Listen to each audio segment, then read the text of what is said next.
Billy the Kid. 1. The people remember the kid. If you would learn that in affectionate regard the people of New Mexico cherish the memory of Billy the Kid today, you have but to journey into the leisurely fashion through Billy the Kid country. Everyone will have a story to tell you of his courage, generosity, loyalty, light-heartedness, engaging boyishness.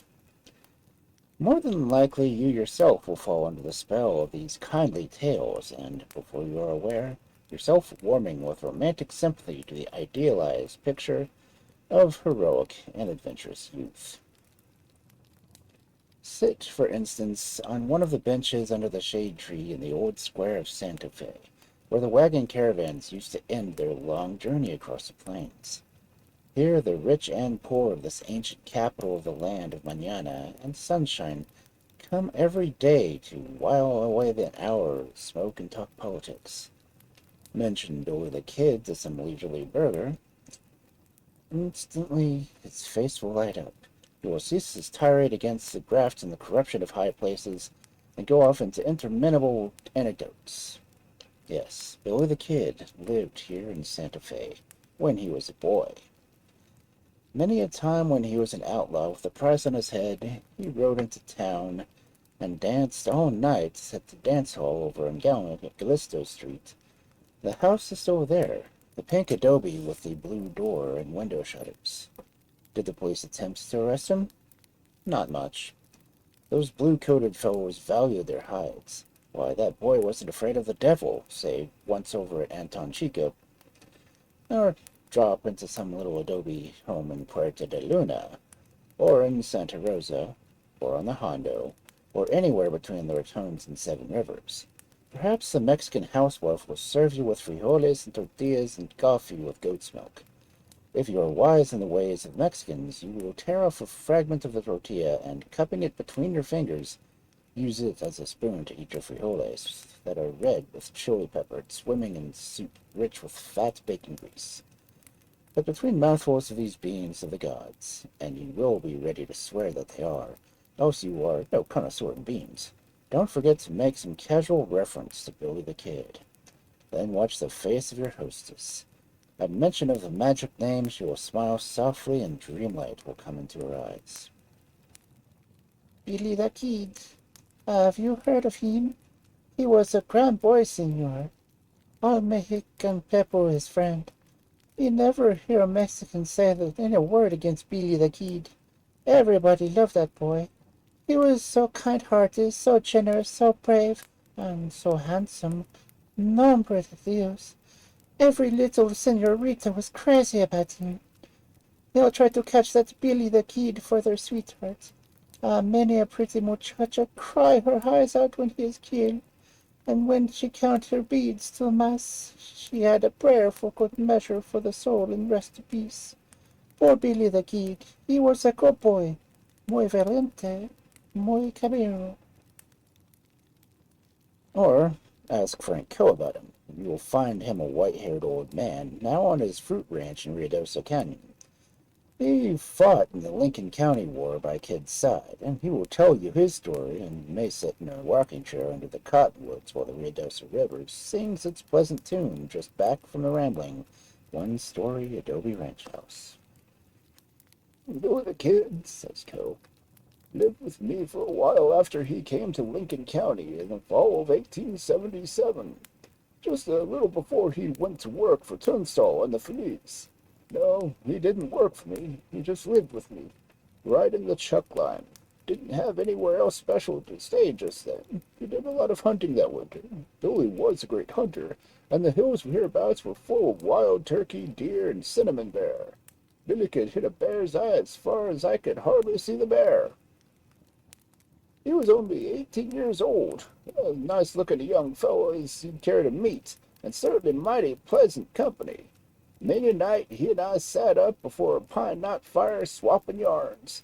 Yes, he had killed quite a few men even then, but it didn't seem to weigh on him. None at all. Ghosts, I reckon, never bothered Billy. He was about as cheerful as a little hombre as I ever ran across.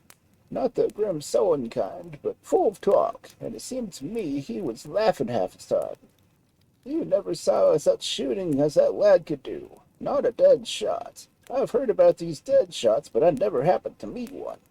Billy was the best shot with a six-shooter I ever saw, but he missed sometimes. Jesse Evans, who fought on the Murphy side, used to brag that he was as good a shot as a kid, but I never thought so, and I knew Jesse and have seen him shoot. Jesse, by the way, used to say, too, that he wasn't afraid of Billy the Kid, which was just another one of his brags. He was scared to death of Kid, and once they met in Lincoln, Billy made him take water and make him like it. Billy used to do a whole lot of practice shooting around the ranch. He had a barn peppered full of holes. I've heard people say that they have seen him empty a shooter at a hat tossed about 20 feet into the air and hit it 6 times before it struck the ground. I won't say he couldn't do it, but I never saw him do it. One of his favorite stunts was to shoot the snowbird sitting on a fence post along the road as he rode by with his horse at a gallop. Sometimes he'd miss a few. The average was about 1 in 3, and I'd say that was mighty good shooting. Billy had had a little schooling, and he could read and write as well as anybody else around here. I never saw him reading any books, but he was a great hand to read newspapers whenever he could get a hold of any. He absorbed a lot of education from his newspaper reading. I didn't talk like a backwoodsman.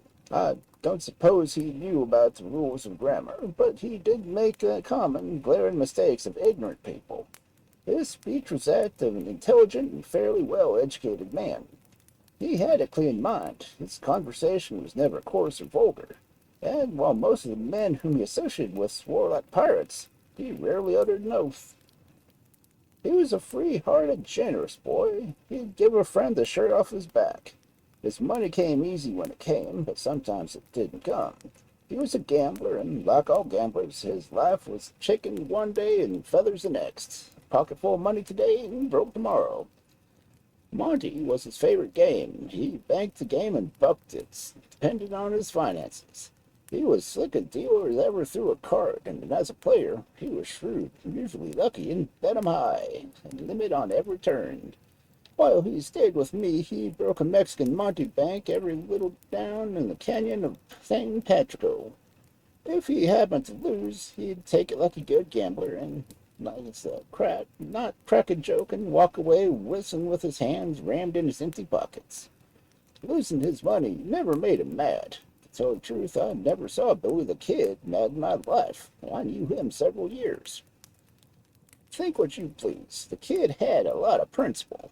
He was about as honest a fellow as I ever knew outside of the loose notions about rustling cattle. This was stealing, of course, but I don't believe it struck him exactly that way. It didn't seem to have any personal element to it. There were the cattle running loose on the plains without any owner in sight or sign of ownership, except the brands, seeming like part of the landscape.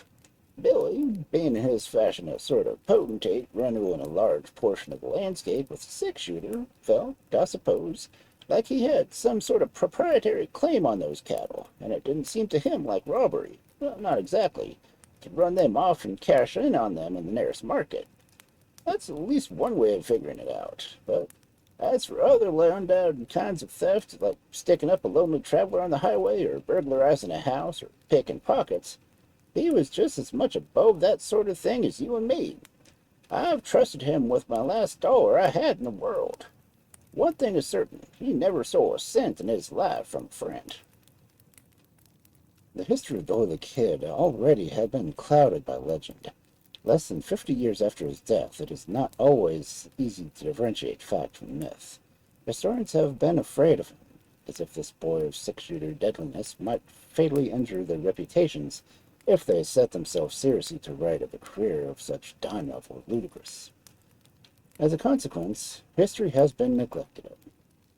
Fantastic details have been added to the tales and have been told and retold. He is already in the process of evolving into a hero of the southwestern Nibelungen. Such a mass of stories has grown about him that it seems safe to predict that, in spite of anything history can do to rescue the facts of his life, he is destined eventually to be transformed by popular legend into the Robin Hood of New Mexico, A heroic outlaw endowed with every noble quality, fighting in the battle of the common people against the tyranny of wealth and power. Innumerable stories in which Billy the Kid figures as a semi-mythical hero are to be picked up throughout New Mexico. They are told at every campfire on the range, enliven the winter evenings in every Mexican home. There is doubtless a grain of truth in every one, but the troubadour torch is upon them all. You will not find them in books, where their chief interest perhaps lies in the fact that they are examples of oral legend, kept alive in memory and passed on by storytellers, with one generation storyteller to the next in Homeric succession. They are folklore in making, and each narrative adds little bits of drama and a picturesque detail here. One wonders what form these legends will assume as time goes by, and in what heroic proportions Billy the Kid will appear in the fireside fairy tales 100 years from now or so.